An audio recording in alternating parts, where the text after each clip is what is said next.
सफेद बालों वाली चुड़ैल।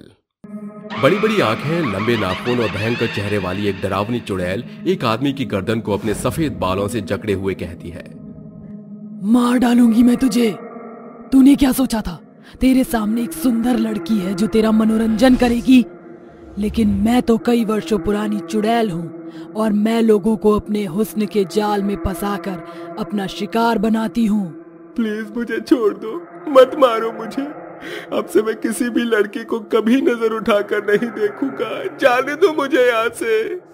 नहीं, मैं तुझे नहीं छोड़ूंगी। मरने के लिए तैयार हो जा। इतना बोलते ही सफेद बालों वाली चुड़ैल उस आदमी का गला दबाकर अपने बालों से जकड़कर बेरहमी से मार डालती है और फिर उसका सिर धड़ से अलग कर देती है, जिसके बाद वो आदमी मर जाता है और चुड़ैल बोलती है, ऐसे ही एक एक करके मैं सभी इंसानों को मार डालूंगी, किसी को भी जिंदा नहीं छोड़ूंगी। आखिरकार सफेद बालों वाली चुड़ैल कौन थी और क्यों इसने उस आदमी को मार डाला, जानने के लिए कहानी में आगे बढ़ते हैं।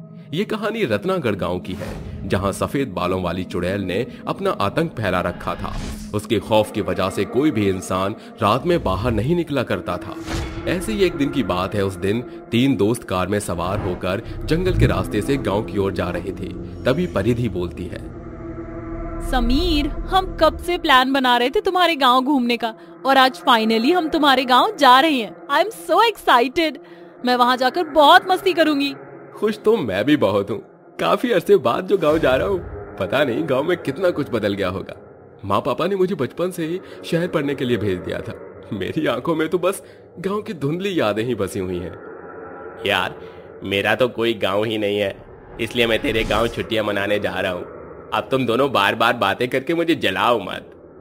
तभी विराज की नजर सड़क के किनारे खड़ी लड़की पर पड़ती है, जिसे देखकर वो बोलता है, गाइस, इस रात के अंधेरे में जंगल की सुनसान सड़क पर यह लड़की अकेली क्यों खड़ी है?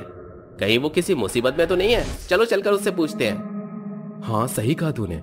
वैसे भी इस वीराने में हम उसे अकेले छोड़कर नहीं जा सकते, हमें उसकी मदद करनी चाहिए। जिसके बाद समीर उस लड़के के सामने जाकर अपनी कार रोक देता है और सभी कार से नीचे उतरते हैं। तभी परिधि उससे बोलती है, हेलो मैम, आप ठीक तो है ना? आप यहाँ इतनी रात गए इस जंगल में क्या कर रही हैं? कहीं आप कोई मुसीबत में तो नहीं है ना?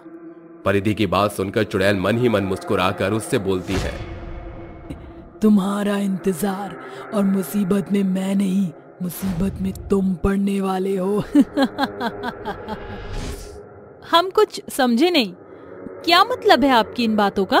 तभी देखते ही देखते वो खूबसूरत लड़की एक चुड़ैल में बदल जाती है और बोलती है, आखिर तुम मेरे इस बिछाए हुए जाल में फंसी गए। अब तुम सभी मेरे हाथों मरोगे। तुम लड़की नहीं चुड़ैल हो? हाँ, मैं चुड़ैल हूँ और अब तुम सब मरने वाले हो। इतना बोलकर चुड़ैल अपने सफेद बालों को झकझोरते हुए विराट की गर्दन को अपने बालों से जकड़ लेती है और उसे बेरहमी से मारकर उसके सिर को धड़ से अलग कर देती है। विराट को मरता देख दोनों बहुत डर जाते हैं। तभी समीर बोलता है, तुम हमें क्यों मारना चाहती हो? आखिर हमने तुम्हारा क्या बिगाड़ा? हम तो यहाँ तुम्हारी मदद करने आए थे, लेकिन तुम तो हमारे ही जान के पीछे पड़ गई। हमारा कसूर क्या है? कम से कम मरने से पहले हमें ये तो बता दो। मैंने भी किसी का कुछ नहीं बिगाड़ा था, लेकिन उन दरिंदों ने मेरी एक ना सुनी और मुझे बेरहमी से मार डाला, जबकि मेरा कोई कसूर भी नहीं था। इसलिए अब मैं तुम्हें भी मारूंगी। ठीक है, तुम हमें मार देना, लेकिन उससे पहले तुम हमें ये बताओ कि तुम किन दरिंदों की बात कर रही हो और किसने तुम्हें मार डाला था? हमें बताओ। ये बहुत लंबी कहानी है, लेकिन तुमने पूछा है तो मैं तुम्हें जरूर बताऊंगी।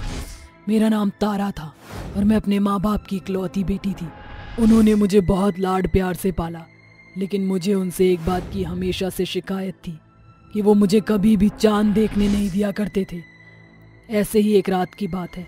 उस रात आसमान में पूरा चांद निकला था और तभी मैं अपनी माँ से कहती हूँ, माँ, आज चांदनी रात है, क्या मैं छत पर जाकर चांद को देख लूं? एक ही बात मैं तुम्हें कितनी बार समझाऊं तारा? बचपन से लेकर आज तक मैं तुम्हें समझाते आई हूँ कि तुम चांद को नहीं देख सकती।